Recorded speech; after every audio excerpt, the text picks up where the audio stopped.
If you had 30 minutes to hide from a nuclear blast, where would you go?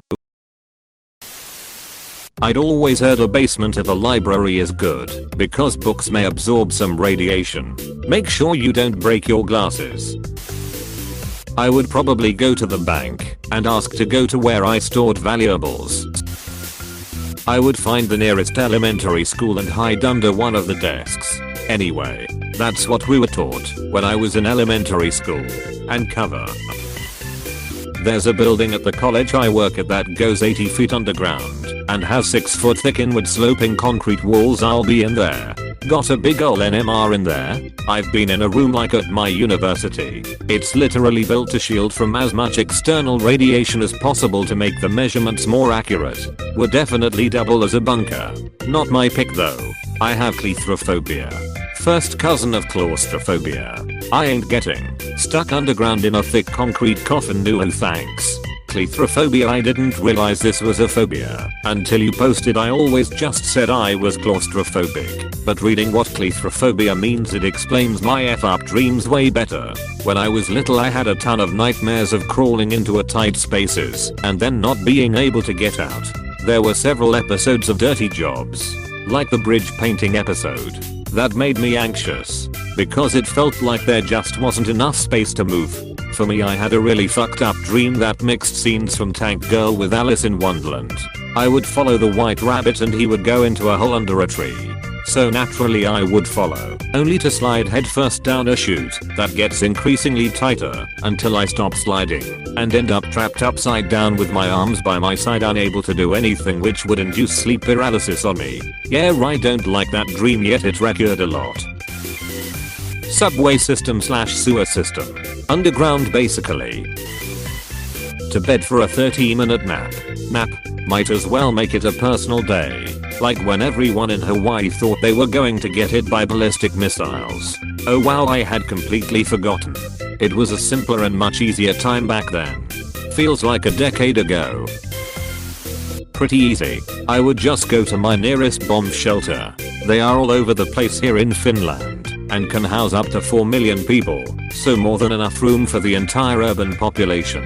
Every metro station also doubles as a bomb shelter, and I can walk to one of those within 10 minutes, so I would probably chill there. There are probably a bunch of shelters even closer to me though, but could be busy. You can actually walk across a lot of Helsinki center completely underground. I often do, when it is raining.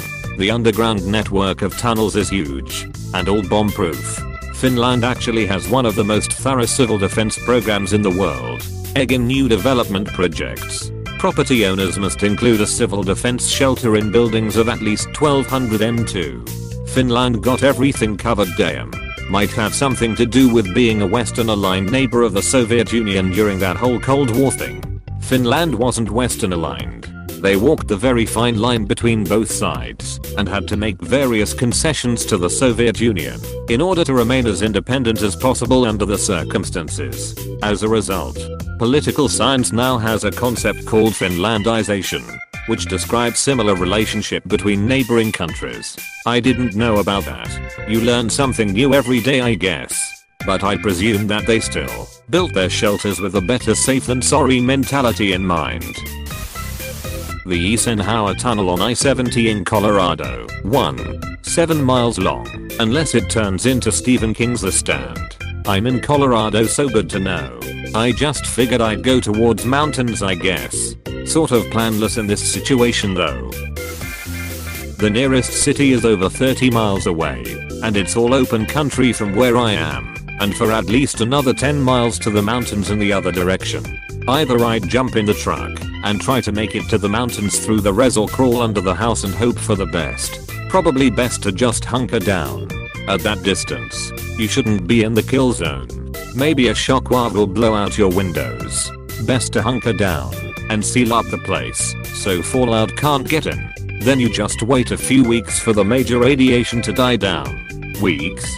Depending on what kind of blast a nuclear bomb is, the fallout could last days to months. An airburst bomb will cause the least fallout, while one that hits the ground will cause the most. Because of this, a bomb which impacts the ground will kill magnitudes more people than one that explodes in the air. Polygon on YouTube has a good video on the subject. Really? I always thought nuclear bombs were detonated a couple hundred feet above ground to maximize the impact area. To the liquor store, so I could hide from my problems the way I always do. My man. This actually happened to me. Sort of. My wife and I were in Hawaii, near Pearl Harbor, in 2018 when the ballistic missile alert showed up on my phone. Seek immediate shelter. This is not a drill, it said. For a minute I thought it was fake. But why take the chance? I'd lived in Hawaii before and decided to get as far away from Pearl Harbor as I could before mass panic set in. I drove east towards Kaniar. There's a tunnel through a mountain and I stopped in the middle. We were the second car to stop, and within a few minutes the entire tunnel was full. After about 30 more minutes a friend of mine in Kaniar texted that it had been mistake. He'd had his wife lie down in the bathtub while he watched the TV for updates. It was a pretty frightening experience. Yes, I remember this day also. I was about to head to the beach with some friends for a barbecue, and I was telling my parents goodbye and that I love them. Right before we stepped out of the door, everything went silent as all of our phones simultaneously went off with the warning. It was terrifying. My father is ex-military and he just sat down. My mother, who has terrible anxiety, sat next to him. They said nothing. My friends and I shared a glance at each other, sat down, and they each called their family to say goodbye. It was surreal. After everything got confirmed as a false alarm, we still went to the beach. Most surreal experience I've ever had. Sounds so horrible. That whole thing was so crazy. I thought it'd be relieved I was with M family. Not getting to say goodbye really iced the big fear of mine.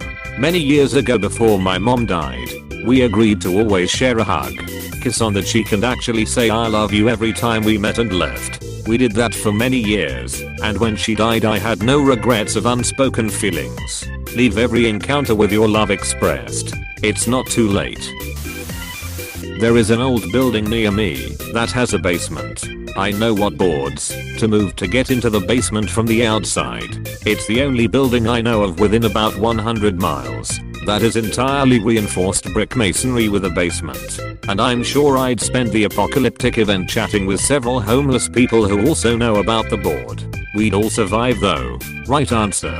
This is how my mom's friend's son survived Hiroshima. He was taking a break in the basement when the bomb hit.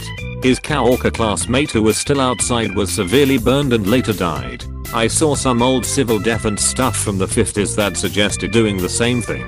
People survived less than 1/4 mile from Air Zero at Hiroshima just by being inside concrete structures, like the Bank of Japan building.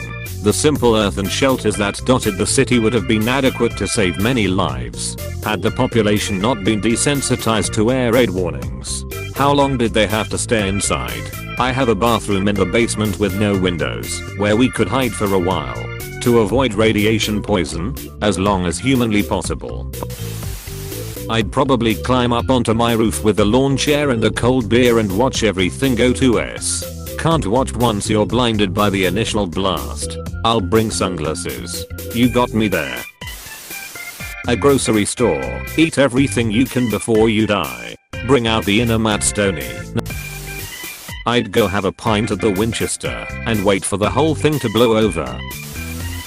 I would go buy all the frozen pizzas I could carry and head to the flavor zone. There's a fallout shelter in a bank about a mile down from where I live that was built back in the 60s. I'd probably yoink some snacks and a bottle of Jack from the kitchen and sprint down there, then hunker down for a few days. If it's locked, then, well, I can polish off the Jack and wait for the fireworks. Imagine finally coming out of there and then getting it full force right in your face. I would die lol. You would die. If I knew it was coming, I'd just drive away. Distance makes all the difference with nuclear blasts. I'm close to mountains in the outer suburbs of a big city. I'd drive in that mountain direction as we often have winds from there. Minimal fallout that way too.